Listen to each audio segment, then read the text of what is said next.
No matter what sport we play, no matter how well we play it, it all begins here. From birth, human beings instinctively engage physically with their environment. Through this interplay, children learn the essential motor skills necessary for all physical activity. They learn to walk, to play games, to coordinate their movements, and to be with each other. Kids need to play, and they need to do this for all sorts of reasons. They need to explore their physical environment. So making mud pies is really quite an important and serious matter. You know, they're learning to experiment with sand or mud and the way it mixes with water. And they're exploring their physical environment by climbing in and out of the sand pit, knowing what their limitations are, and building up a few skills.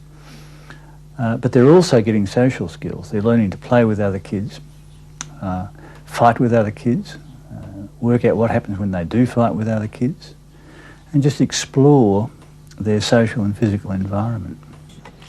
This play is called socialisation, the process by which we learn the rules and values we operate by, so we can be part of a group and part of society. Play is the first step on the way to sport. Spontaneous and informal, play is driven by fantasy and imagination. The emphasis is on enjoyment.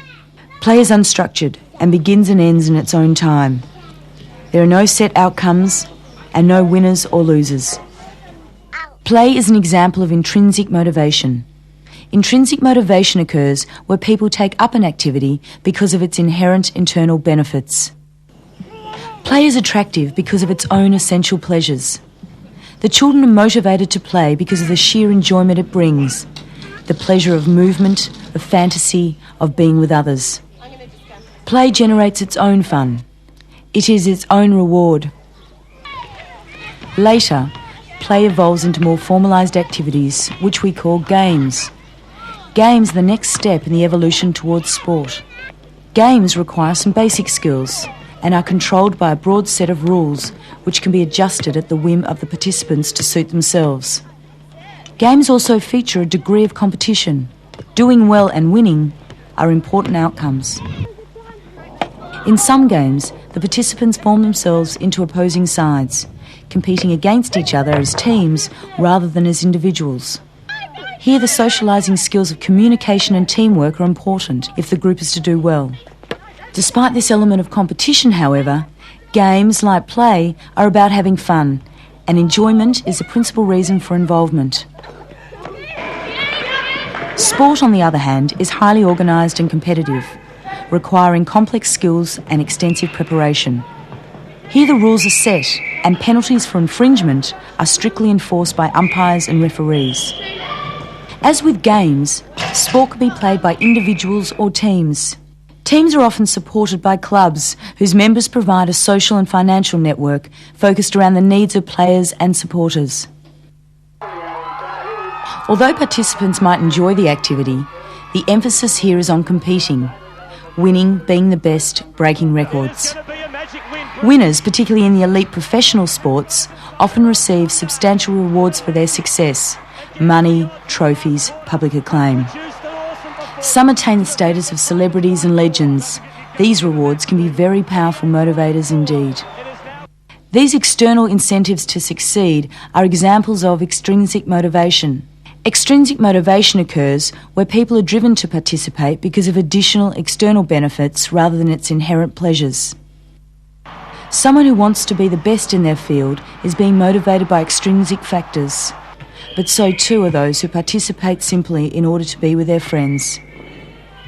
The concepts of play, games and sport form a progression, a continuum which describes different types of physical activity. Moving along the continuum, the activities become more organised and more complex. The potential for fantasy and imagination diminishes, and winning becomes increasingly important. What purpose is served by this increased emphasis on competition? Part of growing up in a competitive capitalist society is that we become more concerned with the winning aspect of sport. And I think it's fair to say that that's a learnt behaviour that comes from the dominant values of a capitalist society, where winning, competing, succeeding are the emphasised values. And of course this spills over into sport. Sport isn't a separate segment of society. Sport is part of society, and sport reflects the values of that wider society. And winning and competing is a very important value in a capitalist world. Sport is also very competitive in non-capitalist countries. The status of winner is also used to express national pride in international competition. Then there's the quest for excellence, to perfect skills, techniques and technologies so we can run faster, score more goals, jump higher. But this push for achievement can have a downside. As children become more serious in their sport and become more concerned about winning at all costs, their enjoyment falls off. And it's been suggested that if children are introduced to highly competitive sport at too young an age, they will lose their enjoyment, they'll lose the intrinsic qualities of sports participation, and they'll drop out of the sport.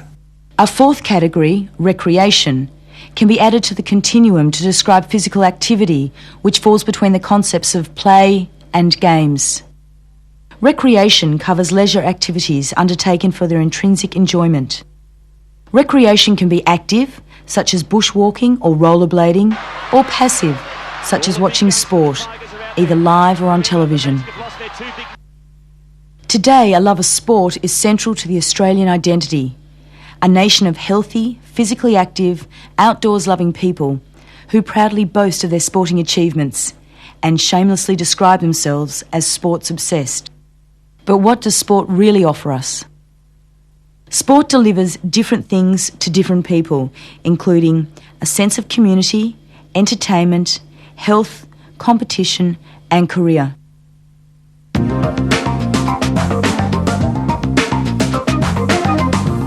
Sport offers the community a whole range of benefits. One of the main benefits is that it is a way of getting people together, and it's a great way of developing a sense of community. We all talk about the notion of the tribal aspect of sport, and it's very important because what sport does is it galvanises people into looking at one particular area of their life, and this could be a football club or a tennis club or a soccer club, and devoting their energies to that club, and that develops a great sense of community.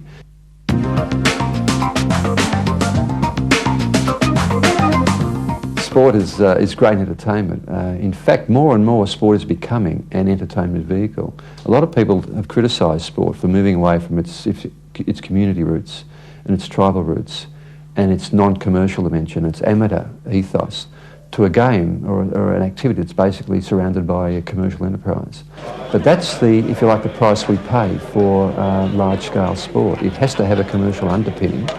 It needs media support, it needs sponsor support, it needs to have a whole lot of spectators coming through the gate. That's large-scale sport, that's entertainment, but in the end, that's what often people want because it is such a pleasure and there's such excitement at the game from attending those sorts of events.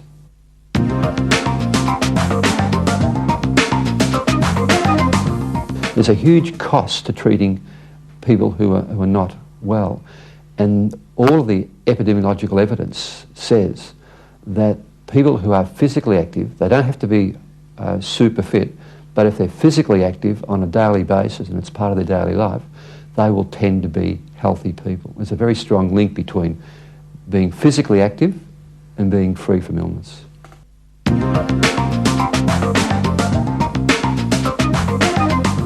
A lot of people think competition is a weakness in sport because it pushes people against each other. But the benefit of competition, of course, is that it creates the energy to go out and not just participate, but to improve your performance, using other people, if you like, as the obstacle.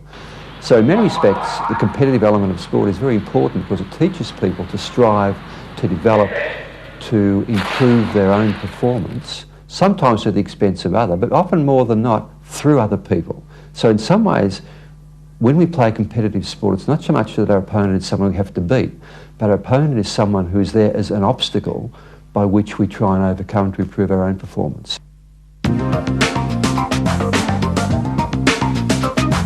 There's so much more money in sport these days, from all sorts of angles. You can look at the professional players we've got in sports in Australia, and you've now got a number of professional players who are earning not just $100,000 a year, but $200,000 and even $300,000 a year to play their chosen sport. So there's a lot of money for the player in sport. But not only that, there's also a lot of money for the sports administrator. You've now got a very strong career path in sport for people who want to start off as junior administrators and go right through to become chief executive officers of major sporting bodies. So sport features prominently in Australian society, with huge audiences for major events, massive attention from the media and sponsors, and our elevation of top athletes into superstars. Yet despite this central role, relatively few people engage in physical activity at this advanced level. The activities of most people are located elsewhere along the continuum and are subject to many influences. So what are some of these influences? The influences on participation in physical activity can be grouped into two categories: socio-cultural and motivational. Socio-cultural factors have a direct influence on the particular activities people take up in the first place.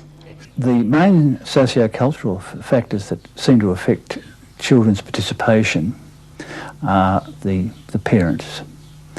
And the parent, of course, can have positive or negative attitudes towards the sport, so that becomes crucial.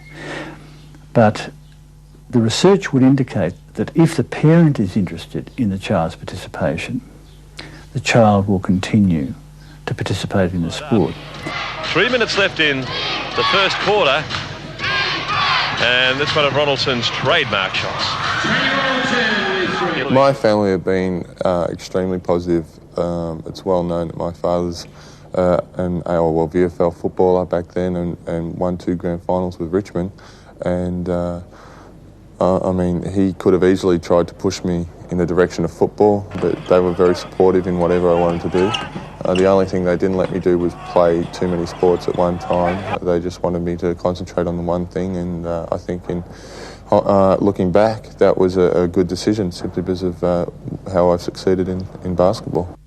The media also exerts a strong influence on the activities people take up. The more exposure an activity has, the greater its media profile, the more players it will attract. But the media interest in sport extends beyond a broadcast of the game. Sport also features extensively in advertising and even in music and films.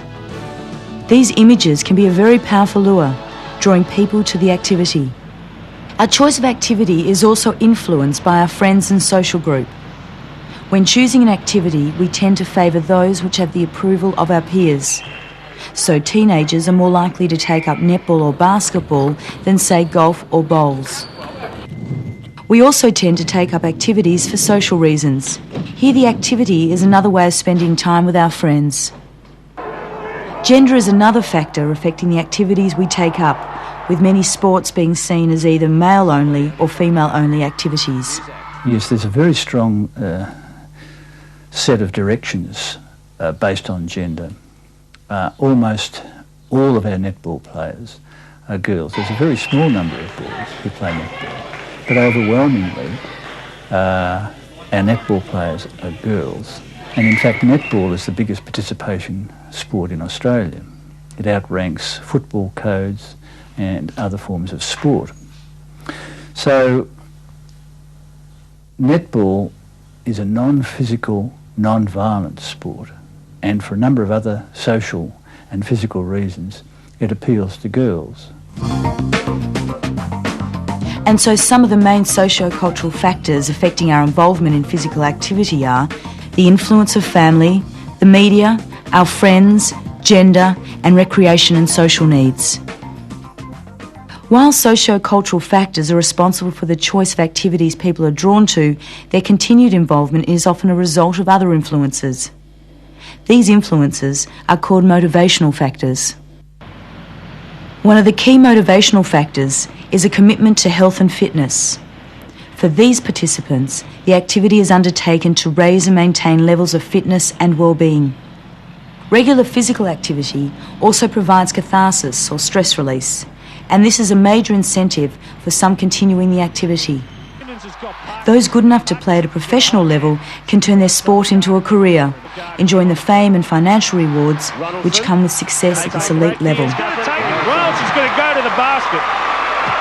Smart play. He's got 26. The Magic still lead by 9. We all get paid fairly well for what we do, and speaking to everyone, everyone is grateful for that. But if the money was to go away tomorrow, we would still play, I'd say. I know I would, because I just love the game that much. The excitement of competing at an appropriate level, whether elite or amateur, is another reason people continue. They enjoy pitting themselves against their past achievements or against others, as individuals or as part of a team. It's a great rush when you score a basket or you do something good, you make a good pass, you stop your man from scoring, or it's like anything in any sport. If you do something, it's a good rush. Some activities are undertaken because they offer the thrill and excitement of vertigo, or for the relaxation benefits.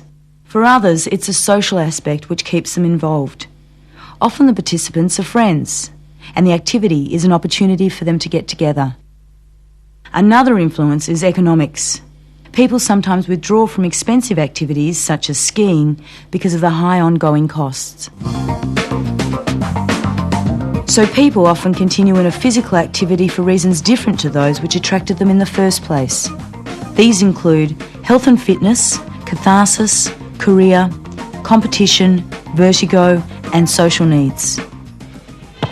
Some influences are both socio-cultural and motivational. A person might be drawn to an activity for its social aspect, to be with friends for instance, and then continue for the same reason. But regardless of their reasons for taking up an activity, and despite their image as sports lovers, most Australians, male and female, withdraw from physical activity soon after adolescence. By the time they reach their mid-20s, less than half are involved in any organised sport at all. At 55, this figure has fallen to a mere 10%. This trend continues today, despite the greatly increased public awareness of the need for physical exercise. Australians may be a sports-loving people, but more as spectators than as participants. There are many reasons why people give up physical activity. Some never stood a chance. Having fun and enjoying themselves is the main reason that people participate in sport. And if those intrinsic qualities of sport are lost, in other words, if a demanding coach enters the scene and stresses winning, strict training regimes, highly competitive involvement in the sport, then of course the fun and enjoyment factors become watered down, and consequently the kid drops out. After the relative freedom of their teenage years, people in their mid-20s have often acquired a demanding set of commitments, such as work, study and family, which keep them away from physical activity. All these commitments may have caused their sporting partners to drop out, leaving them with no one to play with.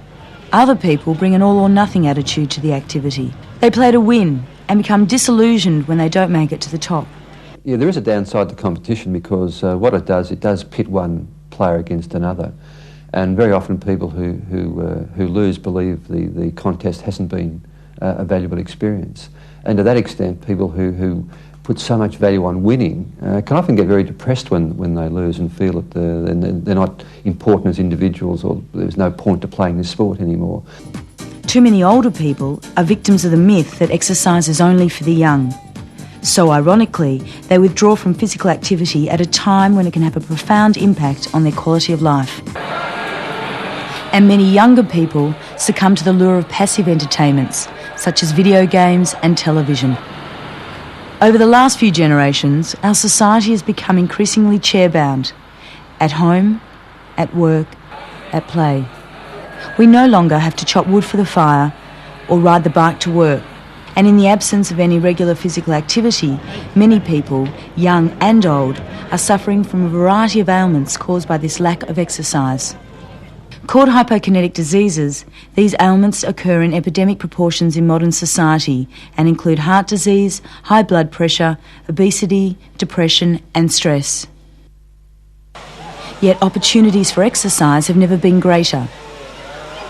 New venues, shorter and more flexible working hours, automation and daylight saving have all increased the amount of time available for physical activity. Given these opportunities, why then do so few people stay active? Dick Campion has been a keen swimmer all his life, beginning as a child when his mother took him to the local pool for lessons. I got tipped into the pool around there, took to it, loved it, and it didn't take very long to learn to swim. I can't really remember having a lesson. But then joined the local swim club and it just went from there. You just went with the crowd. By the time he was in his teens, Dick was a national champion, swimming for Britain in international events including the Commonwealth Games and the 1960 Olympics. Then it was the thrill of competition and the continual striving to do better. But what motivates him to keep swimming today? Doing the training, you get a buzz out of being fit. It's nice to be fit. It's nice to stroll along the road with a spring in your step, whatever. And I find it's really good. It's a different Dick Campion getting out the water than got in. You feel alive and there's a sparkle in your eye, so to speak. Even as a little ago as, 2 weeks ago, I bunged up with a cold, so I raced off to the doctor to get a bit of help. And he said, let's take the blood pressure. I hate it when these people say, well, I'm 65 now, but I'm 55 and the blood pressure was 125 over 80. And he said, oh, that's good competition stuff, And I thought, hey, isn't that what it's all about? Forget the competition, forget everything else, hey, inside I'm ticking over nicely, and I like that. Dick Campion's commitment to swimming is unusual. Only 1 in 10 people his age are involved in any organised physical activity. As a society, how have we responded to the paradox that we, the great sporting nation, are participating less and less in physical activity? A lunchtime exercise class in an office building in the centre of the city. This is a private gym, typical of a growing number which have been set up by employers for their workers. Membership is encouraged but not compulsory, with the fees kept low through employer subsidies. From a practical, physical point of view, obviously people who come here regularly and enjoy the service and the exercise just improve their fitness. And there's good evidence to suggest that people who are fitter tend to work more productively. And so organisations are seeing the relationship between, hey, if people are happier in their job, working more productively, then the bottom line is that they're more profitable as a business, whether that be a government organisation or a private business. So everyone wins, the employees through increased health and well-being, and the employers through higher productivity and reduced time lost through absenteeism and sick leave. If a relatively small organisation can reap such benefits, how might Australia benefit if the strategy was applied nationwide? There's lots of evidence to say that a healthy community and a healthy nation is a nation that's more productive, that has a low rate of illness, and generally is a much stronger community. So there's certainly economic spin-offs, that if you've got a healthy nation, you've got a lower hospital bill. Government and private surveys have shown that the potential health and welfare savings are enormous. If another 10% of Australians engaged in regular physical activity, the healthcare savings would be well over $100 million a year.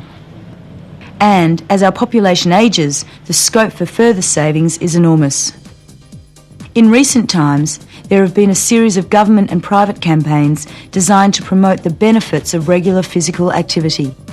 The campaigns are designed to encourage a wider range of participation, including older people and people with specific health problems such as arthritis and obesity. New programs such as Aussie Sports have been introduced into schools, offering activities more suited to the needs of younger players. Other measures include modified versions of traditional sports such as cricket, hockey and softball. Here the emphasis is less on winning and more on fun and participation. A positive experience of sport at this age greatly increases the chances of these players continuing in physical activity throughout their lives. Adults too have benefited from changing attitudes to sport. Purpose-built venues and advances in technology, particularly in lighting and heating, and even changes to the design of the sports themselves, have made physical activity more attractive and accessible. This is beach volleyball, being played in winter, indoors, at night. Other changes in society generally have also influenced sport participation. New attitudes to gender, race and disability have challenged the traditional exclusiveness of some sports, where access was previously denied because of biases or prejudices.